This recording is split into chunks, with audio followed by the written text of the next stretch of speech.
अगं ताई, तू इकडे कधी आलीस? बरं ये बस. अगं 4 दिवस झाला आलीये. तुझं लग्न ठरलंय असं कळलं. म्हंटल मग जाता जाता तुला भेटून जाऊयात. अगं लग्नाला अजून 6 महिने आहेत ग. पण पत्रिकेचं म्हणशील तर टॉप क्वालिटीची पत्रिका असेल, एकदम फुल डेकोरेटिव्ह आणि इतकी मोठी असेल की लोक फक्त पानं पलटत बसतील.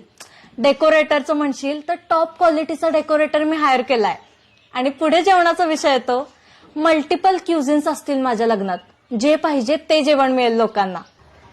आणि माझा लेहंगा एकदम ब्रँडेड, 70,000च्या खाली घेणार नाही मी लेहंगा. मी पप्पांना सांगितलंय लग्न असं करायचं की लोकांनी बघत बसायला पाहिजे. त्यासाठी लोन काढायला लागलं तरी चालेल.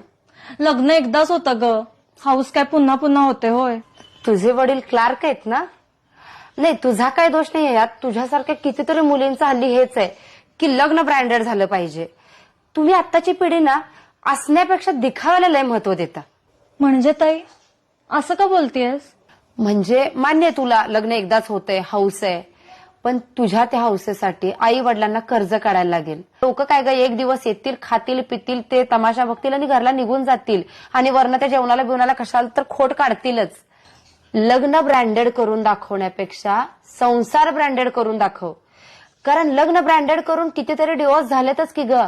नातं टिकवण्यासाठी खर्च किती केलाय हे महत्वाचं ठरत नाही, तर तू किती मनानं ते नातं ऍक्सेप्ट केलंयस हे महत्वाचं असते. आणि त्या एका दिवसासाठी लोकांना दाखवण्यासाठी एवढा खर्च कशाला पाहिजे? होय ग ताई, खरंच बोललीस तू. मी ह्या सगळ्याचा विचारच नाही केला. उगाच मैत्रिणींच्या नादाला लागून काहीतरी विचार करत बसले. पण आता मला कळालंय. आता मी लग्न ब्रँडेड नाही तर संसार ब्रँडेड करून दाखवेन.